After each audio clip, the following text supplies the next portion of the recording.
Hey, it's Danny from Novation. Thanks for watching my performance. Now I'm going to take you through how I made it. First of all, I have loaded some samples onto the circuit via components. The samples and the synth patches I have used are the factory content, but I've replaced some of the samples with a drum break, some electric piano loops, and a vocal sample. All my samples are 114 BPM, so I'm going to change the tempo to 114. And I'm going to add some swing as well. So I'm going to put a drum break in, which is 4 bars long. So I'm going to go to pattern 1 of drums 3 and 4. I'm going to select my break and place it on step 1 and make my pattern chain 4 bars long so the break will play through in its entirety. As that's playing through, I'm going to add a bit of distortion, add a bit more crunch to the break, and I'm going to turn the EQ to the right to take out some of the low end so I can add a kick later on. Next, I'm going to add some piano samples. To do this, I'm going to enter drum 4 sample selection, hit record and make use of the sample flip feature.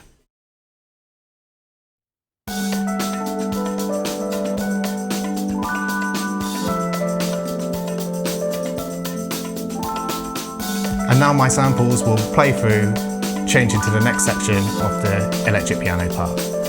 Next, I'm going to record some drums. I'm going to create a 4-bar pattern chain, and I'm going to enter the live drum mode by going Shift and Note, and I'm going to record these in live. So I'm going to let my pattern play through once, turn on record, and then add the drums.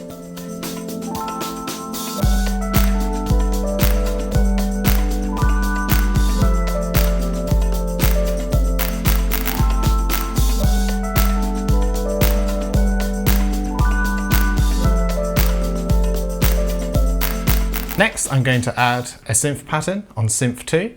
Once again, I'm going to make it a 4-bar pattern chain. Go to my synth view, take it off the expand, I don't need that range. Let this play through, hit record and play my melody.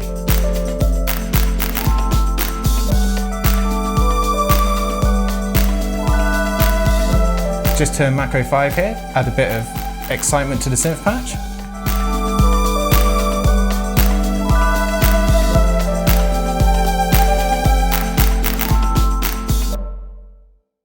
And I want to copy this session across to a new slot. I'm going to hit save, select my new slot, and I've copied everything from what I've previously done to this new session. So this is going to be the second part of my track. Here, I want to get rid of the drums. So I've just got the keys and the break and the lead line. Now I'm going to add a vocal sample. So I'm going to select pattern 1, go to drum 2, find my vocal sample and place it on step 1, and this will loop round every bar.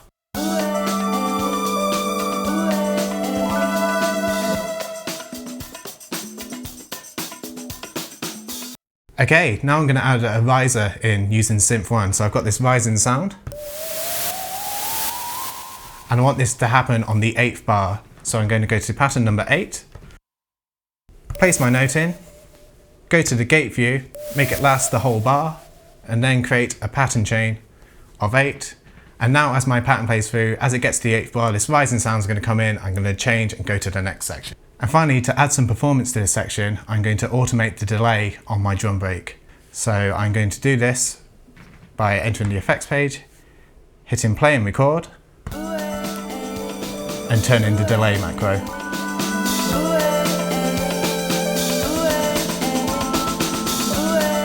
Take record off, every 4 bars that delay is going to come in.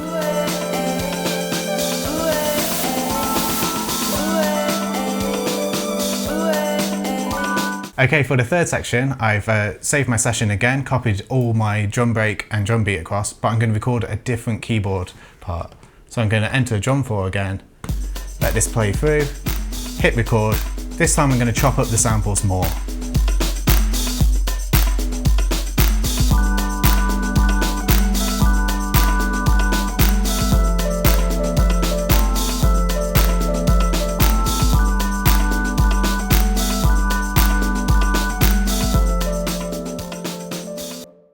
Now I'm going to add a bass line. So I'm going to go to Synth 1. I'm going to select a patch. Probably this patch here. Just going to change some of the macros.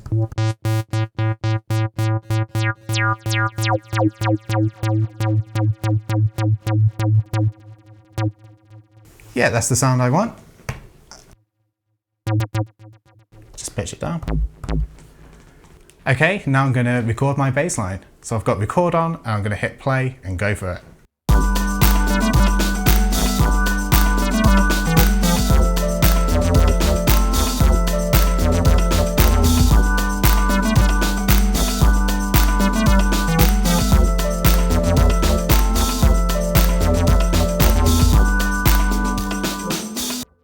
Okay, now I've got my keys on my bass line, I'm going to record in a lead line. This is going to repeat over one bar, so I'm just going to have one pattern selected. And I'm going to record it in again to make use of fractional gates.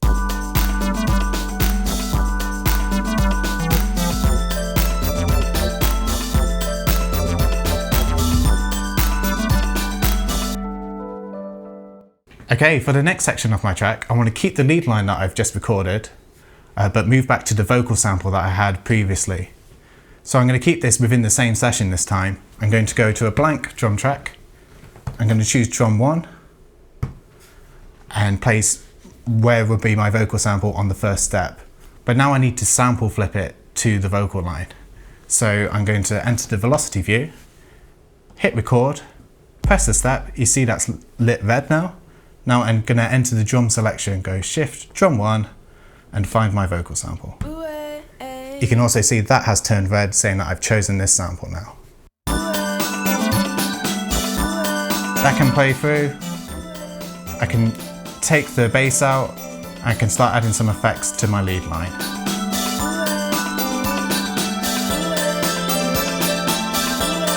And then as a final performance feature, I just slowly bring down the volume of Synth 1. Add some delay to the vocal and change the delay setting to get a pitch shift effect.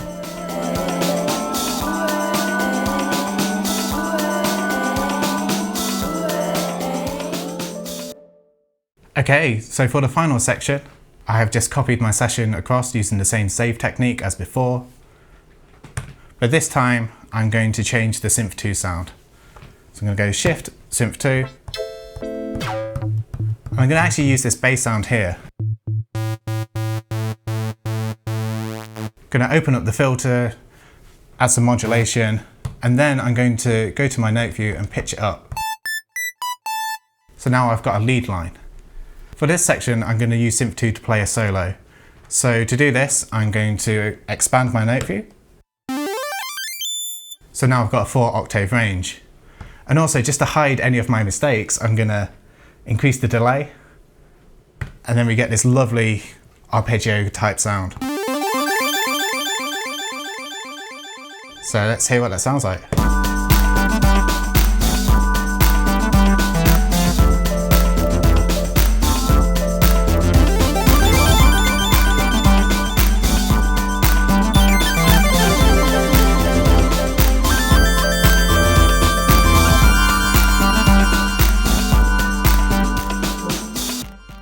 The rest of the solo is improvised, and this is quite easy to do on circuit with the scale mode because every note that I hit will be in key.